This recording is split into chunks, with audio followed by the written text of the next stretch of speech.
Deuxième jour de course sur la Vendée Arctique et la flotte s'est dispersée sur la dorsale anticyclonique avec différentes options prises pour aborder cette zone de vent faible. À l'ouest, on trouve essentiellement des bateaux à foil, à l'est des bateaux à dérive et entre les deux, quelques concurrents qui ont opté pour un passage intermédiaire. Un passage important pour la suite de la course et qui a mis les nerfs des skippers à rude épreuve. Pour parler franchement, cette dorsale et le manque de vent est en train de me casser l'œil cacahuète. Une fois sortis de la dorsale, les bateaux de tête ont retrouvé du vent portant ce mardi. À l'ouest, Charlie Dalin sur Apivia a creusé un léger écart avec Thomas Ruyant sur Lingdout et Jérémy Bayot sur Charal. Un peu plus loin sur ce front ouest, on trouve Louis Burton et Benjamin Dutreux. Je vais avoir du vent là, effectivement qui va monter au fur et à mesure. Par contre, j'ai un front à passer. Derrière ce front, il n'y a pas beaucoup de vent. Et du coup, il va y avoir une nouvelle zone de transition de vent faible.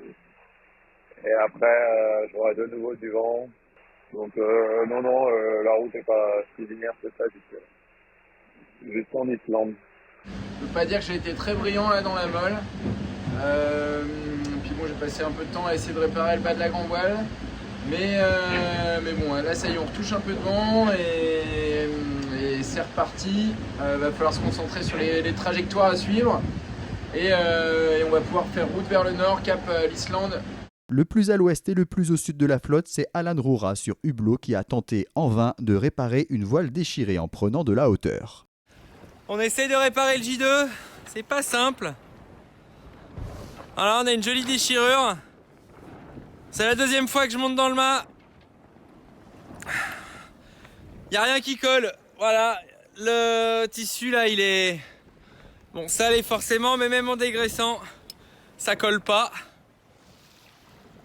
Donc je pense qu'on va s'arrêter là pour la réparation. C'est plus prudent. Et ben on va économiser notre J2, hein. À l'est, c'est Benjamin Ferré sur Monoyer Duo for a Job qui se détache, suivi par Guirec Soudé, Éric Bellion et Manuel Cousin, un groupe qui a visiblement choisi la bonne route pour traverser cette dorsale. Je pense que c'était la bonne option. J'ai essayé de tirer au plus court entre les deux petits systèmes. Et puis, ce qui est super, c'est que j'ai vu arriver lancer comme des frelons Benjamin et Guirec à droite. Et là, j'ai pu tirer à droite où il y avait de l'air. C'est là où ils étaient qu'il y avait de l'air. Au classement de 15h ce mardi, Benjamin Ferré était en tête devant Guirec Soudé et Éric Bellion, mais on le rappelle, c'est la position par rapport à la route la plus directe qui est prise en compte, ce qui explique que le groupe de leaders composé de Charlie Dalin, Thomas Ruyant et Jérémy Bayou n'occupe pas les premières places.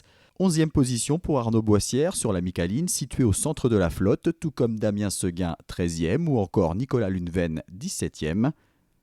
Dans la dernière partie de classement, on trouve les skippers qui ont opté pour une option très à l'ouest, comme Louis Burton sur Bureau Vallée, Pip Air sur Médalia, Benjamin Dutreux sur Guyot Environnement, ou encore Alan Roura sur Hublot.